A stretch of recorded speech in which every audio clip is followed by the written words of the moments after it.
তো এরপরের টপিকটা হচ্ছে প্রতিসাম্য বা প্রতিসমতা। প্রতিসাম্যতা বলতে কি বোঝায়?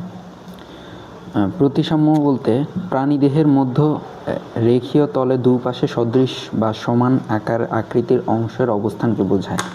অর্থাৎ ক নম্বরে যদি প্রশ্ন আসে যে প্রতিসাম্য বা প্রতিসমতা বলতে কি বোঝায়, এই জিনিসটা দেখাতে হবে যে প্রতিসাম্য বলতে প্রাণীদেহের তলীয় দুপাশে সমান অংশ আকৃতির অংশের অবস্থানকে বোঝায়।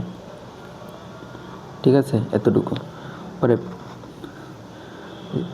যেসব প্রাণীর দেহকে কোনো না কোনো অক্ষ বা তল বরাবর সমান অংশ বা ভাগ করা যায় সেসব প্রাণীকে প্রতিসম প্রাণী বলে। সেসব প্রাণীকে কি বলে?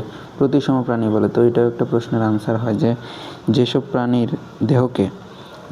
দেহকে কোনো না কোনো অক্ষ বা তল বরাবর সমান ভাগে ভাগ করা যায় সেসব প্রাণীকে বলা হয় কি? প্রতিসম প্রাণী। সাপোজ কথার কথা ধরলাম যে এটা একটা হচ্ছে প্রাণী গোলাকৃতির। এই প্রাণীটাকে সমান মাঝখান দিয়ে দুই অংশে ভাগ করা যাবে। তো এই প্রাণীটার প্রতিসমতা রয়েছে। অর্থাৎ কোনো একটা প্রাণীকে ঠিক মধ্য বরাবর ভাগ করে সমান দুই ভাগে যদি ভাগ করা যায় তবে সেই প্রাণীটার প্রতিসমতা রয়েছে। আর যেসব প্রাণীর দেহে এমন বিভাজন সম্ভব হয় না সেগুলোকে অপ্রতিসম বলে। আর যেসব প্রাণীর দেহে এমন বিভাজন সম্ভব হয় না সেগুলোকে বলা হয় হচ্ছে অপ্রতিসম প্রাণী হিসাবে অভিহিত করা হয়। তো এটা হচ্ছে একটা সংজ্ঞা, এটা হচ্ছে আরেকটা সংজ্ঞা, আবার এটা হচ্ছে আরেকটা সংজ্ঞা। অর্থাৎ তিনটা সংজ্ঞা। যে প্রতিসমতা বলতে প্রাণীদেহের মধ্যরেখীয় দুই তলের দুপাশে সাদৃশ সমান আকৃতির অংশ অবস্থানকে বোঝায়। পরে প্রতিসমতা বিভিন্ন প্রকারের হতে পারে। যেমন এক হচ্ছে গোলীয় প্রতিসাম্য। একটি গোলককে যেভাবে ঠিক কেন্দ্রের মধ্যে দিয়ে অতিক্রান্ত যে কোনো তল বরাবর সদৃশ বা সমান অংশে ভাগ করা হয়, তেমনি কোনো না কোনো জীবকে যদি ভাগ করা যায় তখন তাকে বলা হচ্ছে গোলীয় প্রতিসাম্য। তো এটা হচ্ছে গোলীয় প্রতিসাম্যের একটা সংজ্ঞা। যেমন গোলীয় প্রতিসাম্যতার উদাহরণের মধ্যে কি রয়েছে? ভলভক্স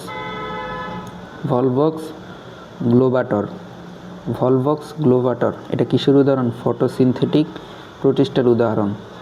যে ভলভক্স গ্লোবাটর ফটোসিনথেটিক প্রোটিস্ট এর একটি উদাহরণ এটা। তাছাড়াও রেডিওলারিয়া উদাহরণ হচ্ছে রেডিওলারিয়ার উদাহরণ হচ্ছে অ্যাক্রোসফেয়ারা ট্রিপানাটা এটা। এবং হেলিওজোয়া উদাহরণ হচ্ছে এটা। জাতীয় প্রোটিস্টান জীবে এই ধরনের প্রতিসাম্য দেখা যায়। তো এখানে এগুলো হচ্ছে এটা হচ্ছে ইম্পর্টেন্ট। এখানে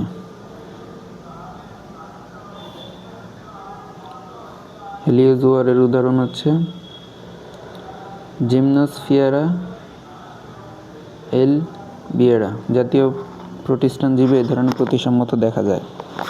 পরেরটা হচ্ছে অরীয় প্রতিসাম্যতা। কোনো প্রাণীর দেহকে যদি কেন্দ্র বরাবর অক্ষ বরাবর কেটে সদৃশ দুইয়ের বেশি সংখ্যক অর্ধাংশে ভাগ করা যায় তখন সেই ধরনের প্রতিসাম্যকে অরীয় প্রতিসাম্য বলা হয়। অর্থাৎ এখানে এটা খেয়াল করার বিষয় যে কোনো প্রাণীর দেহকে লম্ব বরাবর কেটে দুই ভাগে ভাগ করার অর্ধাংশে ভাগ করা যায় তখন সেই ধরনের প্রতিসাম্যকে অরীয় প্রতিসাম্য বলে। যেমন উদাহরণ হচ্ছে হাইড্রা, জেলিফিশ, সি এনিম ও সম্পর্কিত গোষ্ঠীভুক্ত যাদের অনুলক্ষ অক্ষ বরাবর অরীয় প্রতিসাম্যতা দেখা যায়।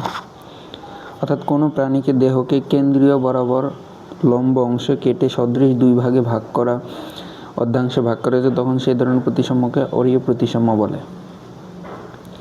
উদাহরণ হচ্ছে হাইড্রা, জেলিফিশ, সি এনিম এগুলা। পরেরটা হচ্ছে দ্বি-অরীয় প্রতিসাম্য। কোনো প্রাণীর দেহ যখন কোনো অঙ্গের অসংখ্য একটি কিংবা একজোড়া হওয়ার অনুদৈর্ঘ্য বরাবর শুধু দুটি তল পরস্পরকে সমকোণে অতিক্রম করতে পারে, ফলে ওই প্রাণীদেহের 4টি সদৃশ অংশে বিভক্ত হতে পারে।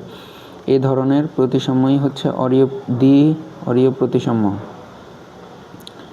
দ্বি-অরীয় প্রতিসাম্যের ক্ষেত্রে 4টি সদৃশ অংশে বিভক্ত হয়। উদাহরণ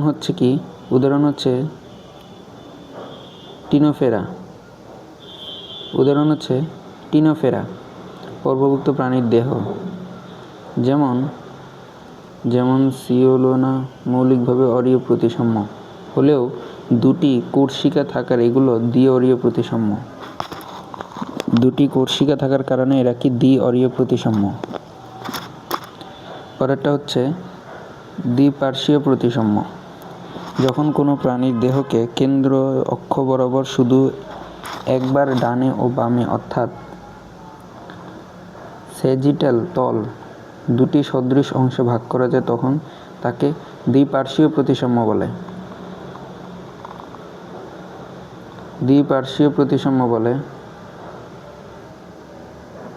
যেমন কি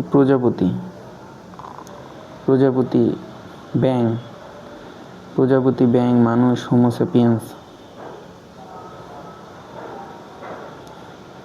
প্রজাপতির বৈজ্ঞানিক নাম হচ্ছে পিয়েরিস ব্রাসিয়াস, ব্যাঙ এগুলো, হোমো স্যাপিয়েন্স মানুষ। পরে হচ্ছে অপ্রতিসাম্য। যখন কোনো প্রাণীর দেহকে অক্ষ বা দেহ বরাবর ছেদ করলে একবারেই দুটি সাদৃশ ভাগ পাওয়া যায় না, তখন তাকে অপ্রতিসাম্য বলে। উদাহরণ হচ্ছে স্পঞ্জ।